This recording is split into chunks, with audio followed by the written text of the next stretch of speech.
이 시간 또 우리 둘째 날 집회로 또 하나님께 영광 올려드리기 원하는데요. 우리 예배를 위해서 박주한 장로님께서 기도 인도해 주시겠습니다. 할렐루야. 하나님의 은혜와 인도하심에 감사와 찬양을 올려드립니다. 아버지 하나님, 많은 사람들 중에 너는 내 것이라고 택정하여 불러주셔서 이 시간도 이 귀한 자리로 불러주신 하나님을 이 시간 찬양합니다. 하나님 아버지, 코로나19의 어려움과 온갖 홍수와 재난 가운데서도 우리를 지키시고 교회를 지켜주신 하나님 아버지, 그 가운데 아름다운 풍요를 허락하셔서 이 아름다운 시설과 환경에서 주님을 마음껏 노래하고 찬양하는 귀한 이 행사를 허락하심에 감사와 영광을 올려드립니다. 하나님 아버지, 전쟁의 끝자락에 척박한 땅 계산동에 교회를 세워주시고 복을 주신 하나님 아버지, 지난 70년을 함께 해주신 하나님을 찬양합니다. 감사합니다. 이 70년 동안 이전에 없었던 긴 평화의 기간을 우리에게 주셨고 복음이 흥왕하게 하시고 교회가 부흥하게 하시고 이만큼 풍요를 허락하여 주셨음에 정말 눈물이 겹도록 감사한 일을 겪고 있습니다. 하나님 아버지, 그러나 이제 다시 시작되는 70년을 바라보며 하나님께 회개합니다. 주신 축복을 감당하지 못했음을 이 시간도 회개를 합니다. 성도가 되지 못했음과 교회가 교회되지 못했음을 이 시간도 고백합니다. 하나님, 복음 전파가 어렵고 어지럽고 공고한 이 시대, 믿음을 지키기 어려운 이 시대를 맞이해서 우리가 다시 한번 옷깃을 여미고 어그러진 무릎을 세우고 주님께 경성하기를 기도합니다. 하나님 아버지, 이제 더 부흥하는 교회가 되길 원합니다. 5천여 성도를 자랑하지 않게 하시고 1953년도에 16명의 성도가 하나님 앞에 계산교회를 설립하고 기도했던 그 마음으로 다시 한번 이 교회를 일으켜 세우고 계산동을 섬기고 인천을 섬기며 세계 선교에 헌신하는 계산교회가 되게 하여 주시옵소서. 27년 전 그 어려웠던 시기에 김태일 목사님을 보내주셔서 여기까지 교회를 안정시키시고 부흥하신 하나님 아버지, 감사합니다. 목사님의 그 수고를 기억하여 주시고 갚아주시고 위로해 주시기를 기도합니다. 목사님 은퇴 후의 삶이 더 복되게 하시고 강건의 복을 허락해 주시옵소서. 주님께 더 크게 쓰임받는 종이 될 수 있도록 인도하여 주시옵소서. 하나님 아버지, 이제 새로운 계산교회를 바라봅니다. 이제 김은성 목사님 시대에는 이전이 못했던 큰 꿈을 꾸게 하여 주시고 큰 비전을 품게 하여 주시고 표대를 향하여 하나님의 나라를 완성을 위해서 충성하는 교회가 되게 하여 주시옵소서. 하나님 아버지, 이 행사를 통해서 우리가 회복의 은혜를 기대합니다. 가족이 회복되게 하시고 성도가 회복되게 하시고 아름다운 교제와 쉼을 통해서 회복하고 주님의 뜻대로 살고자 다짐하고 다짐하는 은혜를 허락하여 주시옵소서. 이 시간도 함께하지 못한 성도들을 기억해 주시고 같은 은혜로 함께해 주시기를 간구합니다. 하나님 아버지, 특별히 이 행사를 진행하는 70주년 준비위원회 지체들의 그 수고를 하나님께서 위로해 주시고 만배로 갚아주시기를 기도합니다. 특별히 이 행사가 이제 마칠 때까지 안전하게 잘 진행될 수 있도록 인도하여 주시옵소서. 이제 아버지께서 귀하게 쓰시는 김태일 담임 목사님께서 말씀을 주실 텐데 그 말씀이 옥도에 뿌려지게 하시고 30배 60배 열매가 맺게 하여 주시옵소서. 그리해서 아버지 하나님 임마누엘 되신 예수 그리스도의 은혜만이 이 시간 나타날 수 있도록 도와주시고 감사가 있게 하시고 회복과 있게 하시고 다짐의 시간이 될 수 있도록 인도하여 주시옵소서. 우리를 죄에서 구원해 주신 예수님의 이름으로 기도드리옵나이다. 아멘.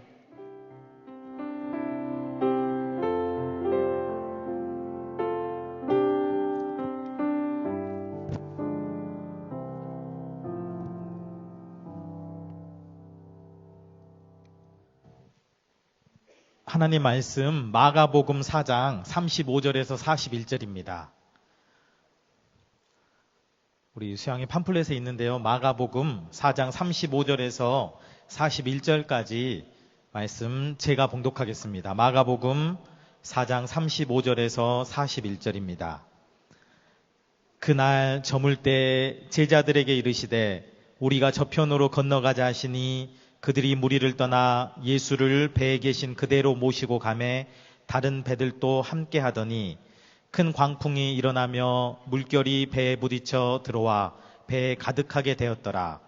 예수께서는 고물에서 베개를 베고 주무시더니 제자들이 깨우며 이르되 선생님이여 우리가 죽게 된 것을 돌보지 아니하시나이까 하니 예수께서 깨어 바람을 꾸짖으시며 바다더러 이르시되 잠잠하라 고요하라 하시니 바람이 그치고 아주 잔잔하여지더라.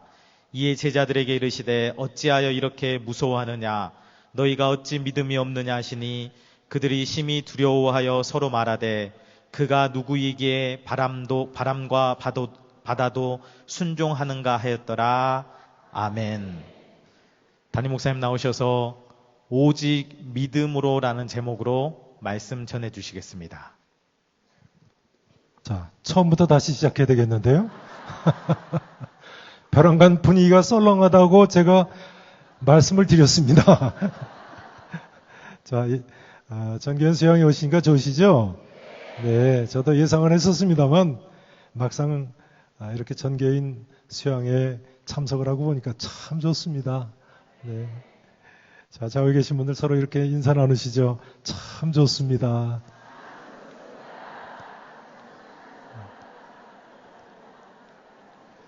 잘 오셨습니다. 네. 자, 오늘 본문은 우리한테 이 시간 하나님께서 주시는 말씀, 아니 내게 이 시간 하나님께서 주시는 말씀으로 여러분 받아들이셔야 되겠습니다. 본문 배경은 이렇죠. 제자들이 예수님과 함께 갈릴리 바다를 건너가시는데 광풍을 만난 유명한 사건 아닙니까? 본문 37절에 보면 큰 광풍이 일어나며 물결이 배에 부딪혀 들어와 배에 가득하게 되었더라.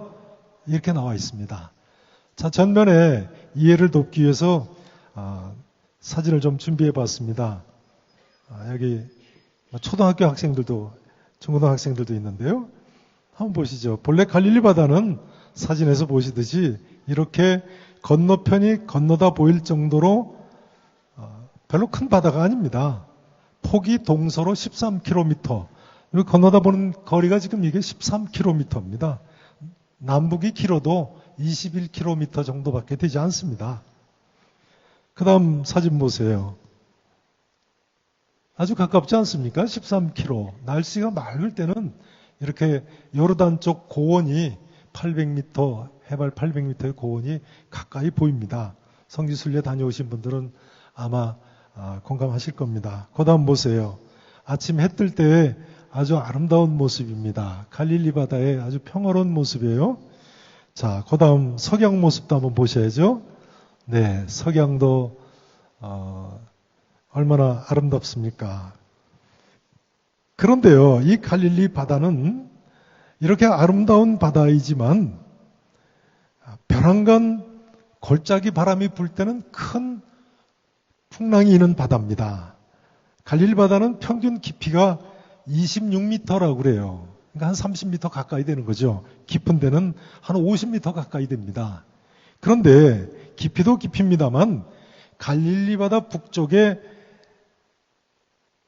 만년설 헬몬산이 있지 않습니까? 그리고 그 다음 지도를 보세요. 이 지도에 보시듯이 이 맨 위쪽에 헬몬산에서부터 시작된 골짜기가 아래 갈릴리 바다로 내려오고 요단강 골짜기로 해서 그 아래 사해 바다로 해서 그 다음 홍해 바다 골짜기로 해서 오늘날 아프리카 중부의 중동부 지역에까지 이르는 거대한 대협곡입니다. 그러다 보니까요, 헬몬산의 만년설의 찬 공기가 아래쪽에 아열대성, 더 나아가서 열대성 뜨거운 공기하고 마주치면 벼랑간 돌풍이 부는 거예요. 이날 밤도 틀림없이 그랬던 것 같습니다. 게다가 배는 또 작죠. 호담 이해를 돕기 위해서 준비한 사진 한번 보세요. 갈릴리 바다에서 타는 그냥 어부들의 배라는 것이 요만밖에 하지 않습니다. 아마 이날 밤은 예수님께서 이 배보다는 조금 더 큰 배를 타지 않으셨을까 싶습니다만 그렇게 큰 배가 없는 거죠. 그러니 이렇게 벼랑간 큰 광풍이 일어나고 물결이 배에 부딪히고 배에 물이 들어오는데 가득하게 됐는데 여러분이 싫으면 어떻겠어요? 중요한 점은요. 이때 예수님께서 40절에 보시니까 제자들에게 이렇게 말씀하셨다는 거예요. 따라서 하실까요? 너희가 어찌 믿음이 없느냐? 너희가 어찌 뭐가 없느냐고요? 예수님께서 제자들의 믿음의 문제를 제기하시네요. 그러니까요. 우리는 단순히 오늘의 이 사건을 알고 있는 정도가 아니라 또는 이 사건이 실제로 갈릴리 바다에서 예수님과 제자들에게 일어났던 사건이라고 믿는 정도가 아니라 이 사건을 통해서 우리의 믿음을 점검을 해봐야 되는 거예요. 다시 말하자면 오늘 본문 사건은 우리에게 믿음에 대해서 중요한 몇 가지 진리를 가르쳐주고 있습니다. 오늘은 우리의 모두의 믿음을 본문 사건에 비춰서 다시 한번 점검을 해보기를 진심으로 원합니다. 우선 40절 말씀을 같이 한번 읽어보시죠. 본문 40절 말씀 성경 가지고 계신가요? 자, 같이 한번 마가복음 오늘 본문 4장 40절 말씀 함께 읽으십니다. 이에 제자들에게 이르시되 어찌하여 이렇게 무서워하느냐 너희가 어찌 믿음이 없느냐 하시니. 보세요. 너희가 어찌 믿음이 없느냐 하시면서 뭘 꾸중하셨어요? 어찌하여 이렇게 무서워하느냐. 그러니까요. 믿는 사람이라면 무슨 일이 있어도 무슨 일을 만나도 뭐 하지 말아야 되겠어요? 두려워하지 말아야 되는 거예요. 비록 갈릴리 바다에서 큰 광풍을 만났다고 할지라도 무서워하는 것은 곧 뭐가 없는 거예요? 뭐가 없는 거예요? 믿음이 없는 거예요. 이렇게 믿음이 없을 때 주님께 꾸중을 들을 수밖에 없는 것입니다. 어찌하여 이렇게 무서워하느냐? 너희가 어찌 믿음이 없느냐? 같은 기록이 실린 마태복음 8장 26절에 보면요. 예수님께서 이렇게 말씀하셨다고, 이렇게 꾸중하셨다고 나와 있어요. 어찌하여 무서워하느냐? 믿음이 작은 자들아. 뭐가 작은 자라고요? 믿음이 작은 자. 그러고 보니까요. 믿음이라는 것이 작은 사람도 있고 또 큰 사람도 있다는 이야기군요. 우리 중에 어떤 사람들이 있다고요? 믿음이 작은 사람도 있고 큰 사람도 있어요. 이제 이 질문을 드리지 않을 수 없습니다. 성도 여러분, 내 믿음은 어떻다고 생각하십니까? 내 믿음은 어떻다고 생각하십니까? 감리교회의 창설자인 요한 웨슬레는요, 한때 아메리카 인디언들에게 복음을 전하려고 선교사로 헌신했던 사람입니다. 1735년 10월에 있었던 일입니다. 1735년 10월에 아메리카 인디언들에게 복음을 전하려고 영국을 떠나서 미국 조지아주로 갔습니다. 그런데 조지아주로 가려고 대서양에서 배를 타고 건너가는데 57일 걸렸다는 거예요. 그때 당시엔 2달 가까이 걸린 거죠. 그 57일간이나 건너가던 중에 큰 풍랑을 만났습니다. 근데 큰 풍랑을 만나고 보니까 요한 웨슬레가 두려운 생각이 들었다는 거예요. 그래서 어쩔 줄 몰라 하는데, 근데 보니까 같은 배를 타고 있는 한 20여 명의 사람들이 갑판에 둘러앉아가지고 그 무서운 풍랑이 있는데도 역사 기록에 의하면 기쁘고 감사한 찬송만 불렀다고 나와 있어요. 20여 명이 풍랑 만나가지고 갑판에서 무슨 찬송을 불렀다고요? 기뻐하면서 감사하면서 찬송을 부르더라는 거예요. 그 엄청난 풍랑 가운데. 풍랑이 지난 후에 요한 웨슬레가 그 사람들이 누구인지 알아봤습니다. 알고 보니까 그 사람들이 체코의 모라비안 기독교인들 26명이었습니다. 모라비아는 체코의 동부 지역을 모라비아라고 합니다. 서부 지역은 보헤미아라고 하죠. 보헤미안 사람들이 유명하지 않습니까? 그 동부 지역 모라비아에서 온 기독교인들이에요. 개신교인들이에요. 이 체코의 모라비안 기독교인들은요, 15세기 초에, 그러니까 1400년대 초에 순교자 얀 후스의 신앙 노선을 쫓는 개신교도들입니다. 모라비안 기독교도들은요, 1700년대 초에는 천주교의 박해를 피해가지고 독일의 진젠도르프 백작이라는 사람이 있었습니다. 그 진젠도르프 백작의 영지로 피신을 가가지고 살았는데요. 이 사람들은 이미 1700년대 초에 개신교 첫 선교사들을 전 세계로 보냈습니다. 당시에 모라비안 교도들이 얼마나 많은 선교사로 세계로 나갔는지요. 교인 92명 중에 한 사람씩이나 선교사로 나갔다는 거예요. 교인 몇 명 중에 한 명이 선교사로 나갔다고요? 92명이요. 대단하죠. 한국교회가 미국교회 다음으로 선교사를 많이 파송했다고 합니다만 통계학자들이 그럽니다. 한국교회가 교인 1,000명에 한 명 정도 선교사 보내는 것 같다고. 근데 제가 우리 교회 출신 중에 선교사님이 얼마나 나가셨나 한번 꼽아봤어요. 그랬더니 저희 교회에서 사역하시던 목사님들까지 다 꼽아보니까 한 6, 70명 되시더라고요. 제가 꼽은 수가 62명쯤 되더라고요. 그러고 보니까 그동안 우리 교회가 70년 동안 한 6, 70명이니까요. 한 100명 중에 한 명은 선교사로 나가셨더라고요. 대단하죠, 우리 교회도. 별로 역시 잘 안 놀라시네요.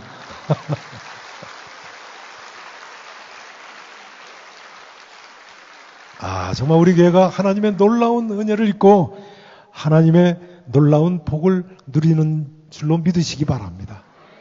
아멘 안 하시는 분 누구세요? 네. 아무튼 큰 풍랑우리처럼 두려움에 쌓였던 요한 웨슬레가요, 자기가 갖지 못했던 평안을 이 모라비안 교인들이 누리는 것을 보고 큰 충격을 받았어요.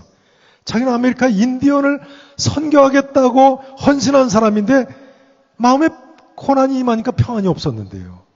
유명한 이야기죠. 결국 요한 웨슬레는요, 조지아주의 인디언 선교를 2년 동안 했는데 별 성과를 거두지 못했어요. 영국으로 되돌아오고 말았습니다.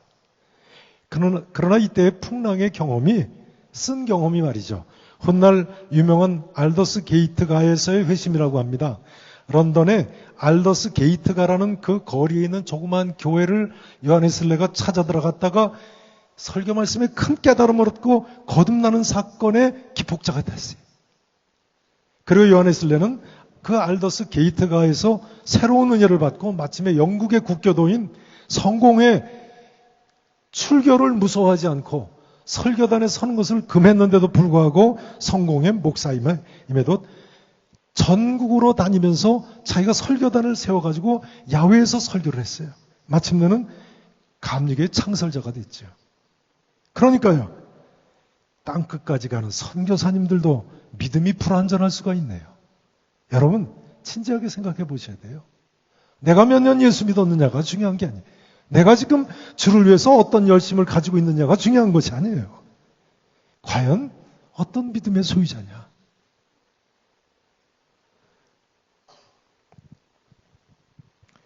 성도는요, 어떤 경우에도 두려워하지 않아야 됩니다.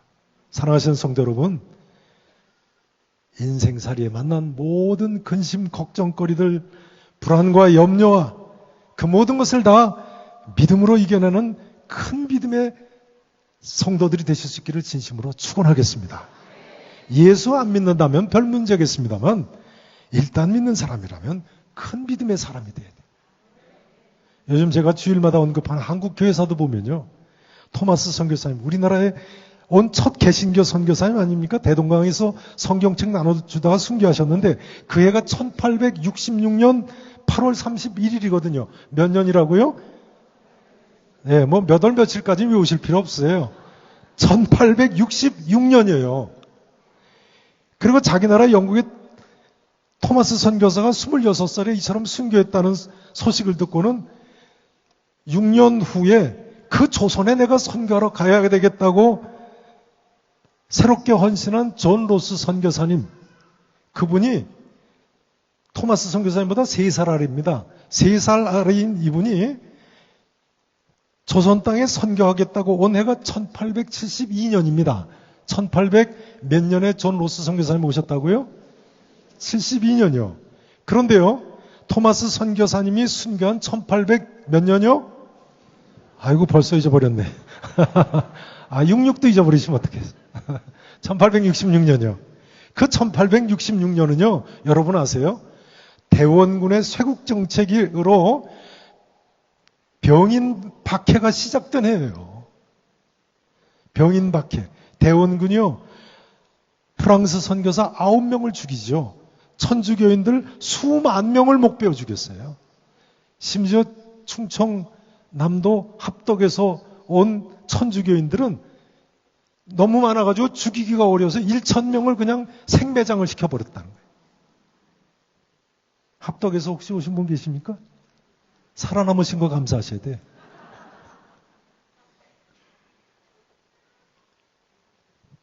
그 병인 박해가 시작되는 해에 토마스 선교사님 대동강에 와서 겁없이 성경을 나눠주다 순교하셨다니까요.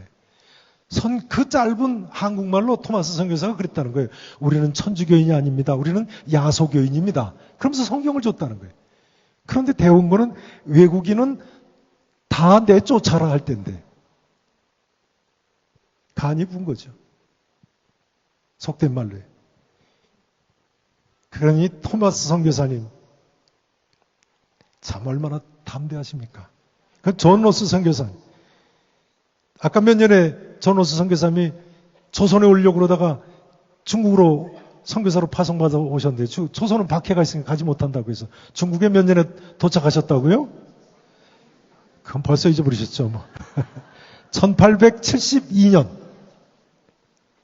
토마스 선교사님 순교하신 지 6년 후에 도착하셨어요. 그런데 아세요?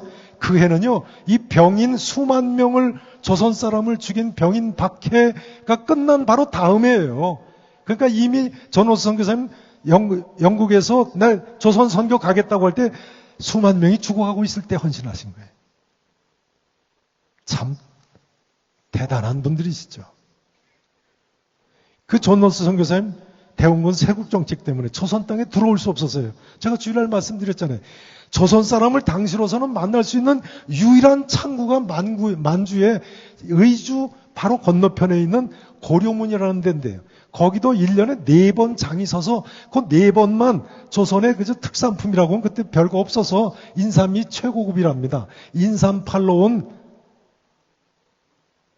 또 한약재 팔러 온 이응찬이라는 청년, 인삼장수 서상윤, 그런 사람 만나서 내가 돈 더 줄 테니까 나 한국말 좀 가르쳐 달라고.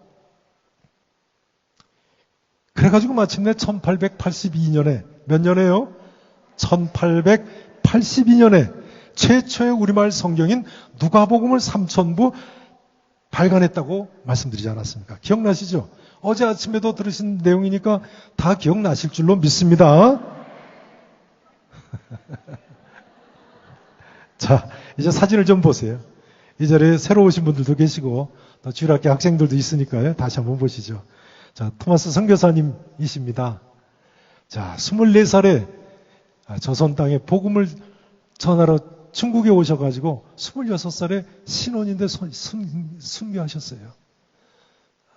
사모님은 아예 중국 겨울 날씨에 적응을 못해서 오자마자 그 해에 돌아가셨어요. 자, 그 다음 사진 보세요.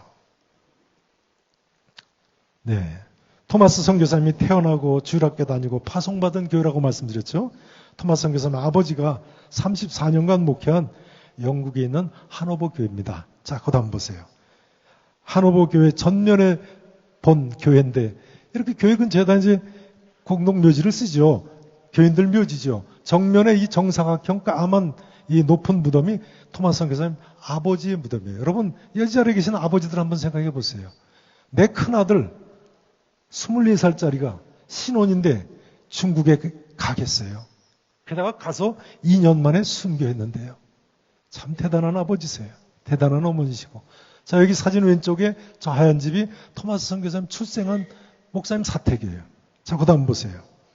자, 이 사진은 존 로스 선교사님이십니다. 토마스 선교사가 순교했다는 소식 듣고 30살의 조선 선교를 내가 그럼 가서 하겠다고 헌신했어요. 그 다음 사진 보세요. 스코틀랜드 에딘버러에 있는 바로 그 존 로스 선교사님을 파송한 교회입니다. 엊그제 보신 사진들이죠? 자, 그 다음 사진 보세요.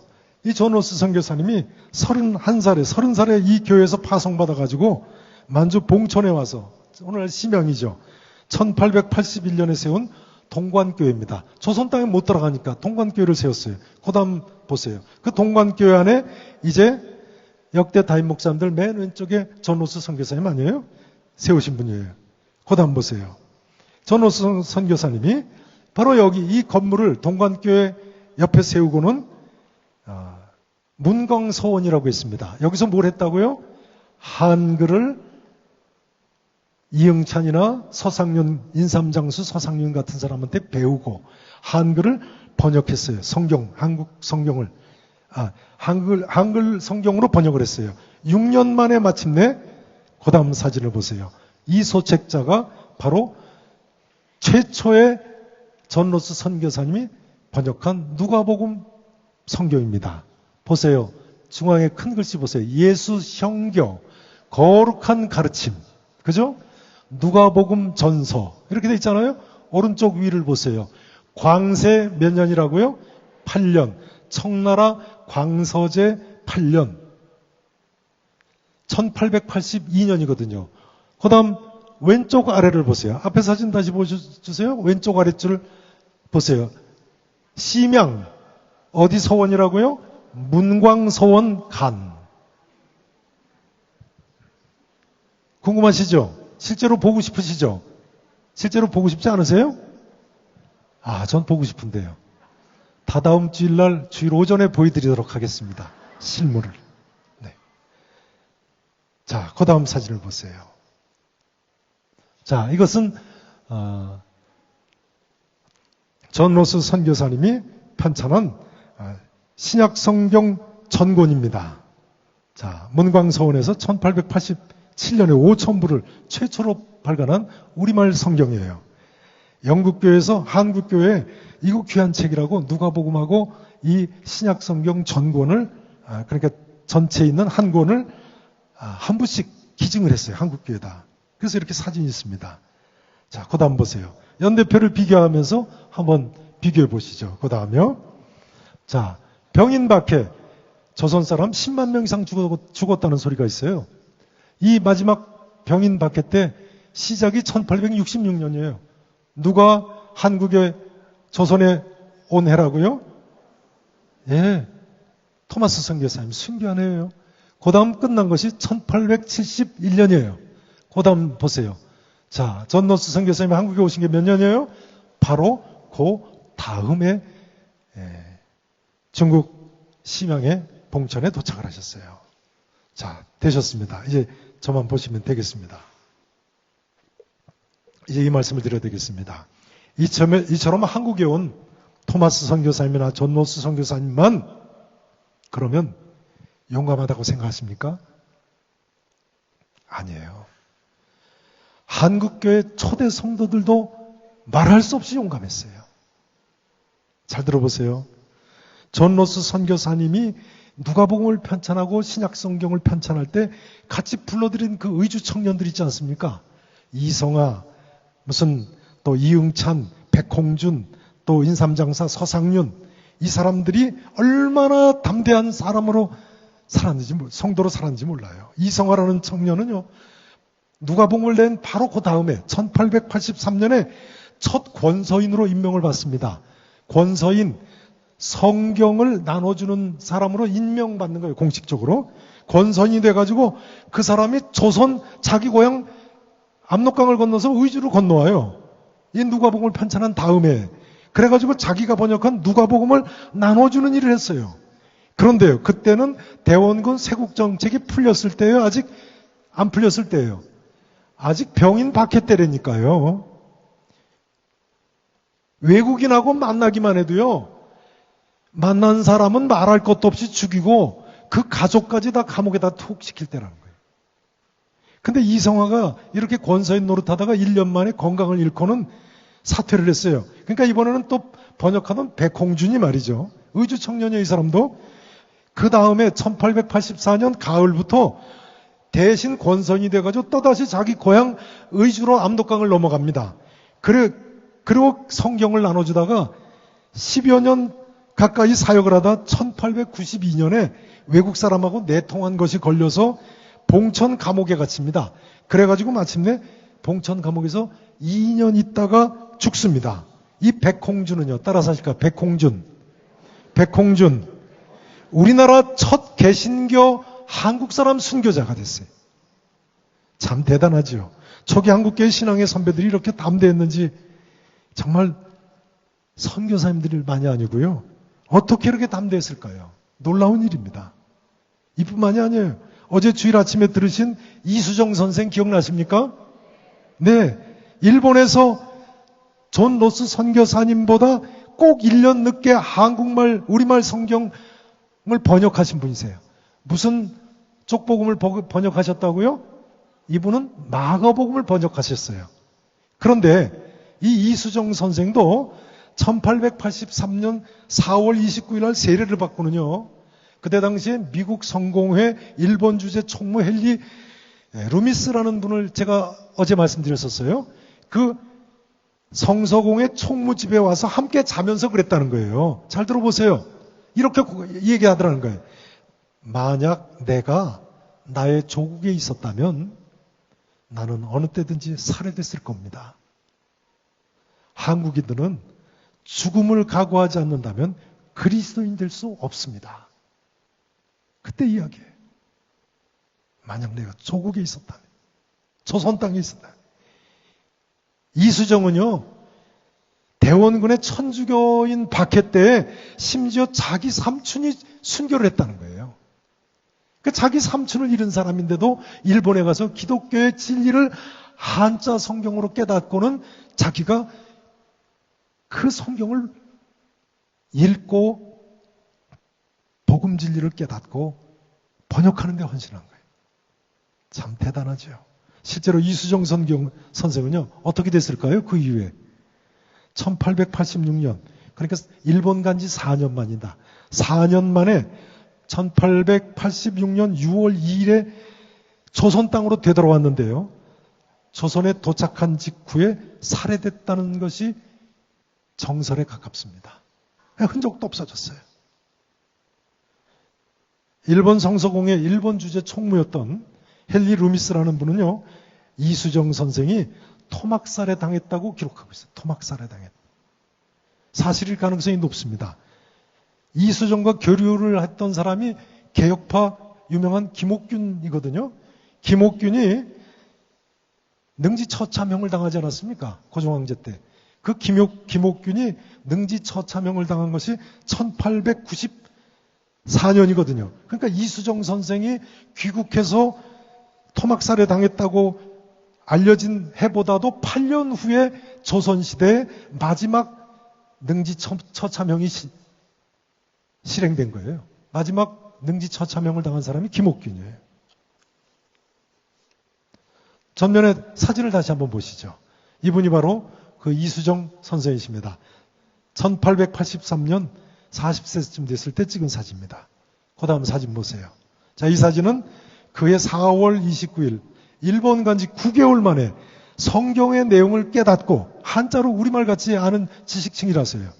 미국 선교사 조지 넉스 선교사님한테 세례를 받고 찍은 사진입니다. 중앙에 앉은 분이 조지 넉스 선교사님이고 중앙 뒷줄에 서 있는 분이 누구라고요? 어제 들으셨죠? 네, 이수정 선생님이세요. 그 다음 보세요. 자, 이수정 선생 세례 받은 지 한 주일 만에 전 일본 기독교 대회에 참석해서 대표 기도를 했어요. 야, 예수 믿은 지 1년도 안 돼가지고 수백의 성도 대표 앞에서 대표 기도를 했다는 거예요. 여러분, 분발하시기 바랍니다. 그래서 한국 대표로, 조선 대표로 이렇게 중앙 앞에 한복 입은 분 이수정 선생 아니에요? 자, 어제 다 했으니까 지나가겠습니다. 자, 이 사진은 뭘까요? 그 다음 사진이요. 자, 왼쪽 제목을 보세요. 누구의 전한 복음이라고요? 마가의 전한 복음, 복음서 언해. 풀이까지 했어요. 누가 번역했을까요? 이수정 선생이 번역한 마가복음입니다. 이 성경을 2달 후에 누가 가지고 이 땅에 들어왔다고요? 최초의 장로교 선교사님 언더우드 선교사님이, 최초의 감리교 선교사님 아펜젤러 선교사님이 바로 그의 4월 5일 부활절날 인천에 가지고 호주머니에 넣어가지고 들어오셨다니까요. 하나님 놀라운 역사죠. 이 성경을 한글이 읽기가 쉬워서 선교사님들 한국말 못해도 그냥 보고 읽기는 해서 읽어가지고 한국 사람은 일자무식인 사람도 대부분 다 읽으면 벌써 알아듣잖아요. 다. 못 알아듣는 사람 어디 있어요? 다 읽잖아요.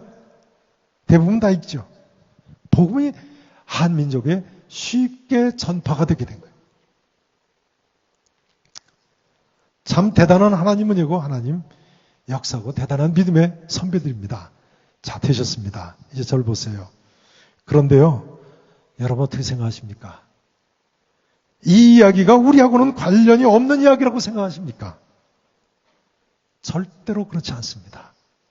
우리는 인생 광야와 같은 길을 가는 사람들인데요. 선교사님들만, 아니 초대교회, 한국교회 선배님들만 그런 고난이 있겠습니까? 아니죠. 우리도 뜨거운 태양빛 아래 때로는 먹을 양식과 물이 떨어지고 때로는 불뱀이 나는 것 같은 인생 광야길을 가야 되는 사람들인데요. 선교사님들만, 초대교회 한국 성도들만 그럴 리가 없습니다. 저도요, 사실은 예수님 믿어 조금 고난이 있었어요. 제가 신학교 갈 때 저희 부친이 얼마나 반대를 하시는지요. 아버지 뒤를 이어서 대학 교수가 될 줄 알았는데 어느 날 갑자기 신학교 간다고 얼마나 반대를 하시는지 몰라요.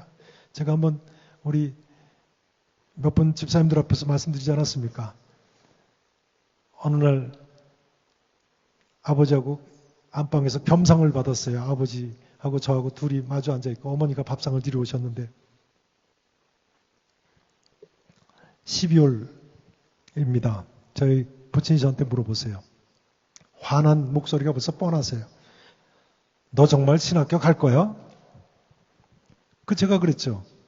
뭐 어떻게 안 간다고 그러겠어요. 12월인데 이제 가야 되는데 새해는. 가야죠 뭐. 그러면서 제가 그랬어요.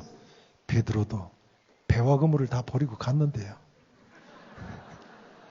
근데 성경에 보면 베드로도 배와 그물과 아비를 버리고 갔다. 지금은 아버지라고 되어 있어요. 아버지와 배와 그물을 버렸다고 되어 있어요. 근데 차마 아버지는 늘 수가 없더라고요. 그래서 베드로도 배와 그물을 다 버리고 갔는데요. 그랬더니 저희 아버지가 그 밥상을 발길로 걷어 차셔가지고요. 제가 김치를 뒤집어 쓰지 않았습니다. 저희 아버지 성격 대단하세요. 부친한테 성질이라고 그러면 안 되죠. 근데 또 저희 아버님 이상하세요. 그래서 이제 못말 얘기에 대해서 이제 전신학교 갔잖아요. 근데 나중에 가정 예배 드리시는데 저희 부친이 교회 장로님이신데도 그렇게 반대하셨어요. 우리 장로님들, 집사님들 좀 참고하세요. 근데 제가 신학교 가니 어느 날 가정 예배를 드리시는데 저희 부친이 대표 기도를 주로 하세요. 근데 그러시는 거예요. 하나님 아버지, 이 아들을 아브라함이 이삭을 바친 것처럼 하나님께 바쳤습니다. 제가 속으로 아버지가 안 바치셨는데요. 제가 갔는데요. 여러분, 예수 믿는 사람은요, 고난이 있을 수 있어요, 없어요? 있어요. 예수, 하나님 말씀대로 잘 믿으려고 해보세요.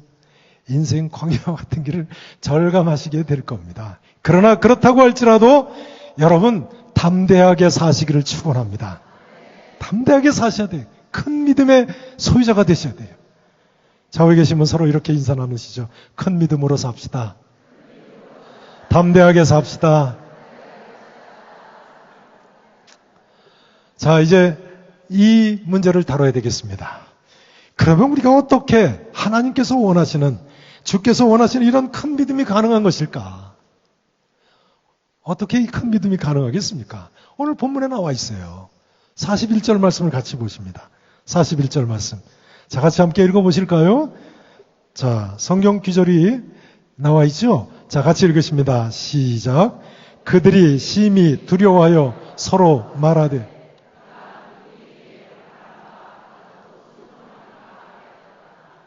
네. 그러니까요. 자, 이 사람들 잠잠해진 후에, 파도가 잠잠해진 후에 뭐라고 서로 수군댔다고요? 도대체 저분이 누구시기에 바람과 바다도 순종하는가? 그러니까 제자들이 뭘 몰랐다는 이야기예요? 예수님은 바람과 바다도 순종케 하실 수 있는 분이라는 사실을 알지를 못했군요. 그래서 믿음이 작은 자들이 된 거예요. 여러분, 예수님이 창조주 하나님이심을 믿으시기 바랍니다. 예수님은 창조주 하나님이세요. 바람과 바다까지도 순종케 하실 수 있는 분이세요. 창조주 하나님이시고 만유의 주관자이세요. 또다시 이야기하자면 우리 예수님은 천지를 창조하시고 인간 지으신 주님으로 우리의 모든 문제를 해결해 주실 수 있는 유일한 신이심을 믿으셔야 합니다. 우리의 모든 문제를 해결해 주시는 분이 예수님이세요. 그러니까 예수님께서는 우리가 배 타고 갈 때 풍랑만이 아니라 우리의 사업의 문제도 우리의 건강의 문제도 해결해 주실 수 있는 분인 줄로 믿으셔야 돼요. 우리의 자녀의 문제도 우리의 가정의 문제도 해결해 주실 수 있는 분으로 믿으시기 바랍니다. 더 나아가서 우리나라의 풍랑도 잔잔케 해주실 수 있는 분이신 줄로 믿으셔야 돼요. 믿으실 수 있기를 진심으로 축원합니다. 여러분 생각해 보세요. 전능하신 주님이 내가 지금 타고 있는 배에 계시다면, 또 주님이 타신 배에 내가 타고만 있다면 이 세상 걱정할 게 뭐가 있겠어요? 틀림없으시죠? 그런데 여러분, 우리 주님이 지금도 나와 함께 하시는 줄로 믿으십니까? 분명히 예수님께서 볼지어다 내가 세상 끝날까지 너희와 항상 함께 있으리라 약속하지 않으셨습니까? 이런 주님 모시고 이제는 걱정, 근심, 염려 다 주께 맡기고 일평생 주님 뜻대로 사시기를 진심으로 축원합니다. 이 길이 가장 복된 길이고 이 길이 가장 형통할 수 있는 길이고 이 길이 가장 마침내는 소원의 항구로 우리를 인도해 드리는 길일 줄로 믿습니다. 자, 이제 오늘 본문에 보면요, 우리에게 큰 믿음이 가능한 또 하나의 비결이 있습니다. 두 번째 비결이에요. 먼저는 창조주이신과 만유의 주관자이심을 믿으셔야 되고요. 두 번째는 뭡니까? 그것도 오늘 본문에 나와 있어요. 35절을 보세요. 35절. 자, 첫 귀절이죠. 같이 35절 말씀 또 함께 읽으십니다. 시작.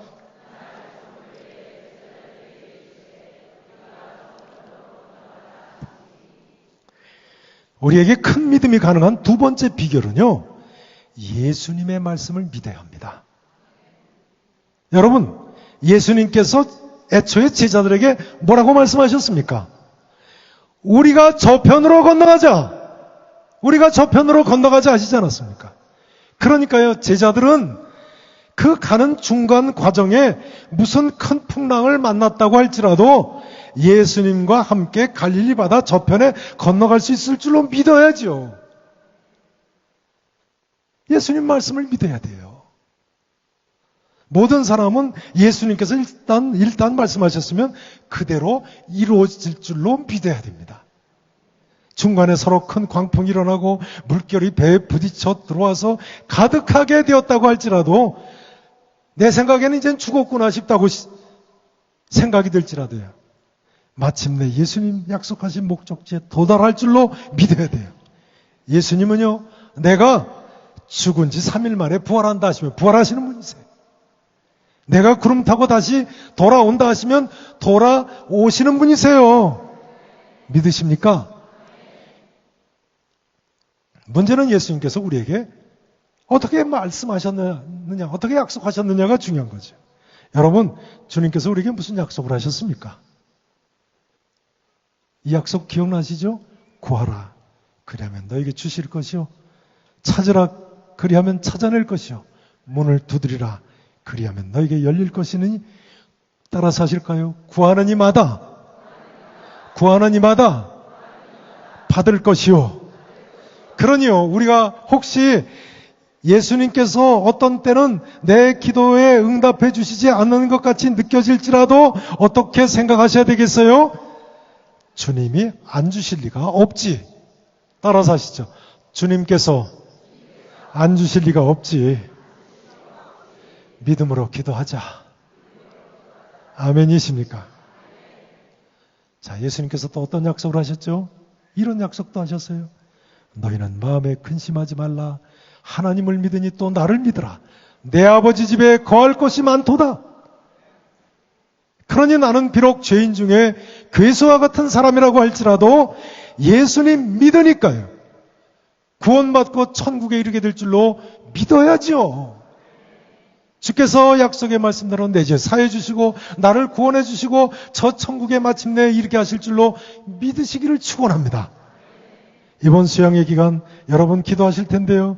기도하실 때 꼭 믿음으로 기도하시기 바랍니다. 하나님께서 반드시 주신다는 믿음으로 기도하시고 응답받고 이 자리를 떠나시기를 진심으로 축원합니다.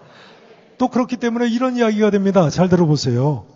하나님께서 주실 것이라는 믿음이 나는 없다. 그런 분은요, 다른 무엇보다도 믿음 달라고 기도하셔야 돼요. 내 형편과 처지 때문에 나는 평안이 없습니다. 나는 정말 인생의 길에 풍랑을 만난 것 같습니다. 그런 분이 계세요? 난 정말 두렵습니다. 믿음을 달라고 기도하시기 바랍니다. 믿음으로 인한 참 평안을 달라고 기도하시기를 바랍니다. 그리하면 좋으신 우리 하나님께서 약속하시도록 분명히 도와주실 줄로 저는 믿습니다. 그게 하나님의 약속이거든요. 자, 이제 마지막으로 36절 말씀을 읽어보십니다.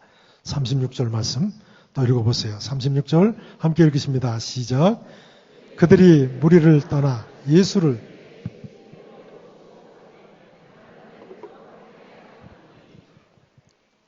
자, 지금 읽으신 36절을 보니까요. 보세요. 다시 보세요. 그들이 무리를 떠나 예수를 배에 계신 그대로 모시고 갈릴리 바다를 건너가매. 그죠? 그 다음 단어가 뭐라고 돼 있어요? 따라서 하실까요? 다른 배들도 함께 하더니. 그러니까요. 이때 예수님과 제자들이 탄 배 외에도 다른 배들도 갈릴리 바다를 같이 건너가고 있었죠.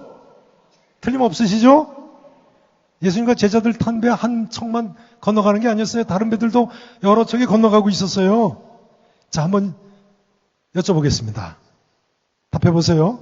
그러면요, 이때 같이 갈릴리 바다를 건너가던 배들이 큰 풍랑을 겪었을까요? 안 겪었을까요? 겪었을까요? 안 겪었을까요? 너무 쉬운 문제라서 대답 안 하셔도 됩니다. 같은 풍랑을 겪었겠죠. 그 배들도 물결이 배에 부딪혀 배 안으로 들어오지 않았겠어요? 그러고 보니까요, 이런 이야기가 됩니다. 잘 생각해 보세요.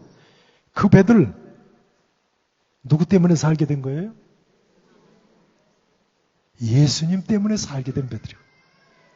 그 배들 더 나가서 제자들 때문에 살게 된 거예요. 그러고 보면요, 모든 사람은 사실 인생 항해길에서 예수님 때문에 살게 되는 사람들입니다. 믿으시기 바랍니다. 공감하시죠? 더 나아가서요, 사실은 모든 사람은 우리 때문에 살게 된 거예요. 여러분, 자부심을 가지고 예수 믿으시기 바랍니다. 세상 사람들은요, 우리 때문에, 그래도 우리가 기도하기 때문에 사는 거예요. 우리가 받은 주님의 약속 때문에 사는 사람들이에요. 이런 이야기 들어보신 적 있으세요? 그래도 우리나라에 1천만 성도가 기도하기 때문에 이만큼 평안하다는 거예요.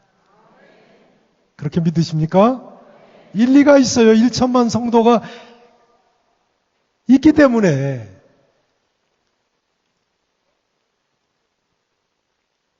우리 민족 반만년 역사, 그동안에 이렇게 70년간이나 긴 평화기간이 일찍이 없었다니까요. 얼마나 외침이 많았는지. 그런데 바로 그 전날 어느 교회가 설립됐다고요? 어느 교회요? 계산교회가 설립이 됐어요. 여러분, 하나님께 한번 영광의 박수를 다시 한번 올려드립니다.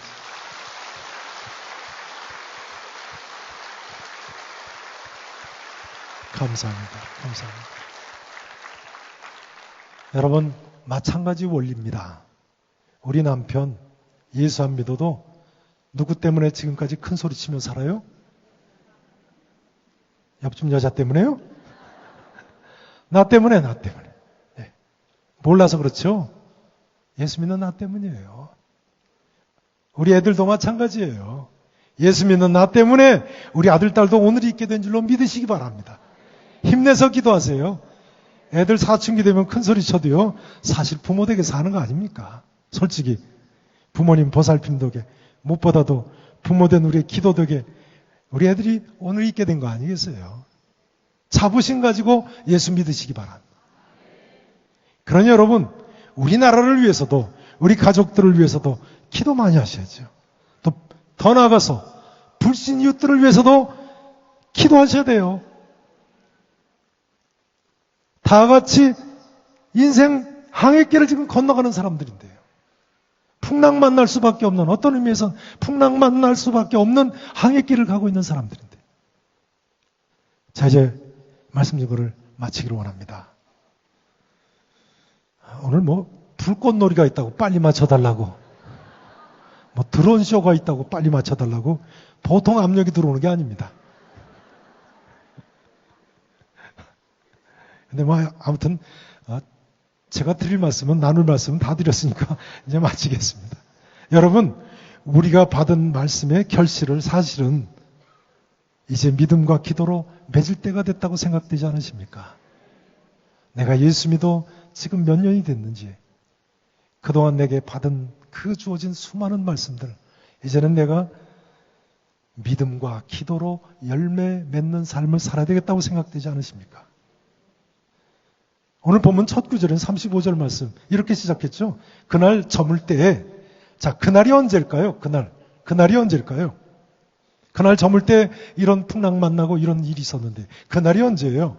바로 마가복음 4장의 앞에 내용들을 보면요, 틀림없이 그날은 예수님께서 씨 뿌리는 자의 비유를 말씀하신 그날입니다. 그러니까 유명한 씨 뿌린 자의 비유를 제자들이 듣고 나서도 또다시 풍랑을 만나니까 세상 염려로 결실을 맺지 못하고 흔들렸던 거예요. 4가지 밭 생각나시죠? 길가, 돌밭. 3번째 무슨 밭이에요? 가시떨기에 뿌려진 자. 어떤 사람들이에요? 말씀을 듣기는 들었는데 세상 염려가, 재물의 유혹이나 기타 욕심이 들어와서 말씀을 결실하지 못하는 자. 세상 염려, 풍랑 만나서 결실하지 못한 거예요. 사랑하시는 성도 여러분, 우리는 옥토와 같은 예수 믿는, 진실로 믿는 사람들이기를 진심으로 바랍니다. 이제는 결실을 맺을 때가 됐다고 생각되지 않으십니까, 여러분? 아무쪼록 일평생 큰 믿음으로 말이죠, 기도하시면서 100배의 결실을 맺는 승리의 삶, 복된 삶을 사시는 우리 계산교회 성도 여러분 되실 수 있기를 우리 구주 예수 그리스도 이름으로 간절히 축원하겠습니다. 기도하시겠습니다. 이 시간 같이 한번 합심해서 기도하고 나갔으면 좋겠습니다. 먼저는 여러분, 나는 어떤 인생 항해길을 지금까지 항해해 왔다고 생각하십니까? 내게 어떤 풍랑이 있었습니까? 아니, 지금도 나는 어떤 큰 풍랑 가운데, 고난 가운데 있다고 생각되시는 분이 계십니까? 그러나 솔직히 말씀드리자면 인생 광야 같은 길에서 고난이 없겠습니까? 인생 항해길인데요. 망망대해인데요. 평생 항해해야 되는데요. 그러나 여러분, 믿음으로 사시면 됩니다. 창조주 하나님을 믿으시고 만유의 주관자이신 예수님께 다 맡기고 사시면 됩니다. 주님의 말씀을, 약속의 말씀을 믿고 주님이 나와 함께 하심을 믿으시기 바랍니다. 우리의 기도의 제목을 이 시간 다 주께 맡기고 사십시다. 두 번째로, 여러분 담대한 삶을 살기 위해서 이 시간 기도하고 응답받고 일어나시기를 원합니다. 어떤 일이 있어도, 광풍을 만났다고 할지라도 주님 두려워하지 않는 담대한 삶을 주시옵소서. 토마스 선교사님, 존 로스 선교사님, 아니 우리 한국교회 초대 석교회 성도들, 신앙의 선배들처럼 어떤 경우에도 믿음으로 살기를 원합니다.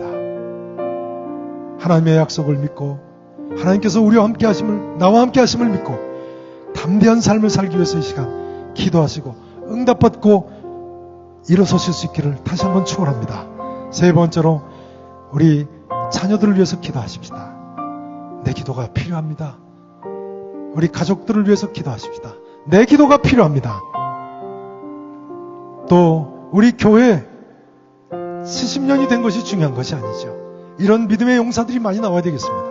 우리 교회를 위해서 기도하시고, 우리 교회가 파송하신 선교사님들을 위해서 기도하시고, 한국교회를 위해서 기도하시고, 우리 민족을 위해서 기도하시고, 우리 나라를 위해서 기도하시고, 우리의 열매 맺는 삶을 위해서 기도하십니다.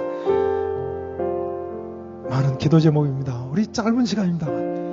정말 간절하게 믿음으로 기도하고 일어서기를 원합니다. 제가 가사를 불러드립니다. 찬송 한 장 270장 가사를 불러드립니다. 변찮는 주님의 사랑과 변찮는 주님의 사랑, 거룩한 보혈의 공로를, 거룩한 보혈의 공로를 우리 다 찬양을 합시다. 우리 다 찬양을 합시다. 주님을 만나볼 때까지, 만나볼 때까지 예수는 우리를 깨끗게 하시는 주시니, 아멘. 하시는 주시니 그의 피 우리를 눈보다 더 희게 하셨네. 더 희게 하셨네. 우리를 깨끗게 한 피는, 깨끗게 한 피는 무궁한 생명의 물일세. 아멘.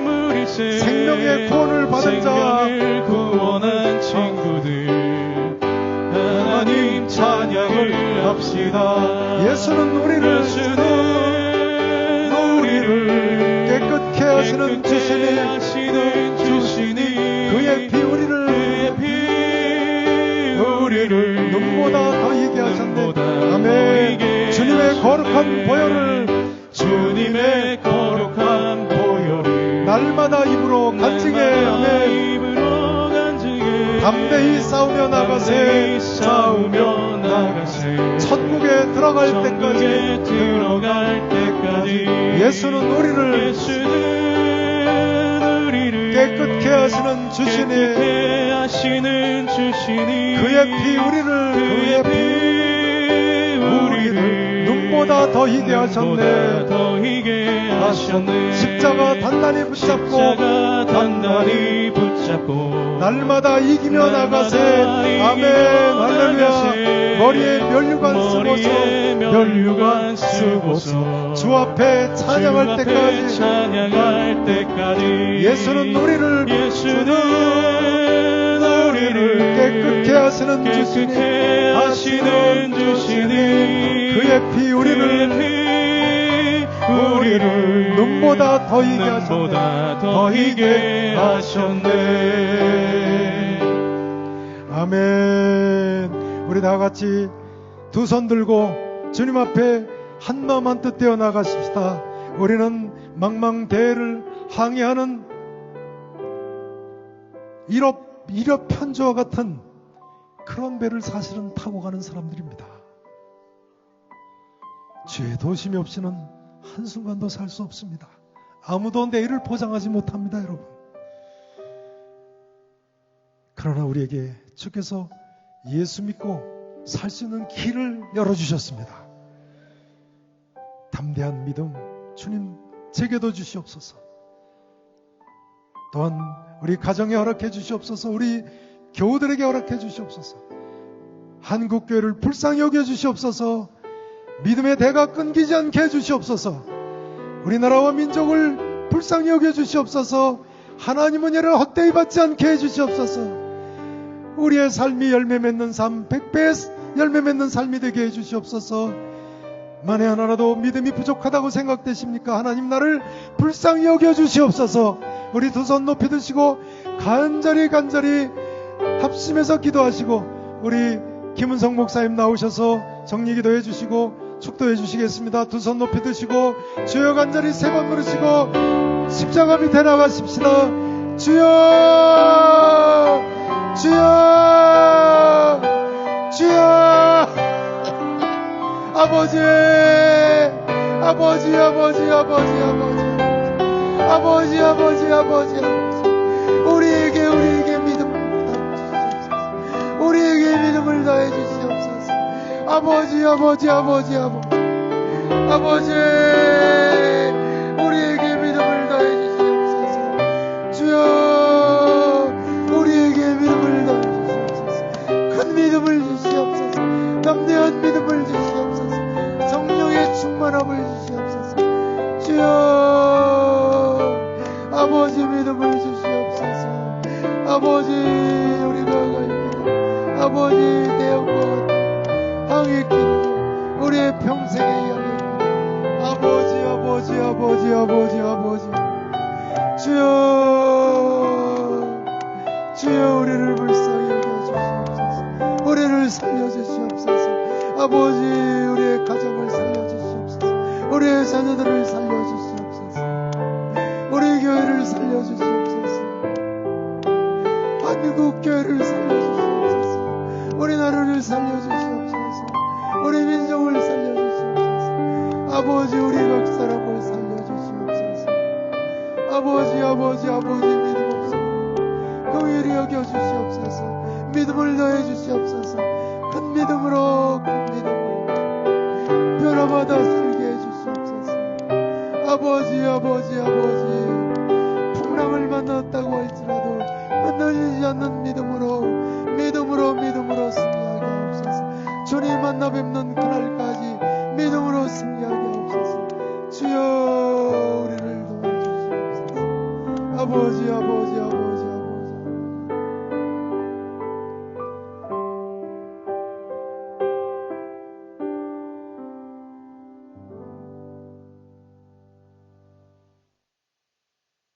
바라보시며 우리에게 믿음 주시기를 원하시는 아버지 하나님, 우리와 영원히 함께 계시는 하나님 붙들고 살아갈 수 있는 우리의 믿음 되게 하여 주시옵소서.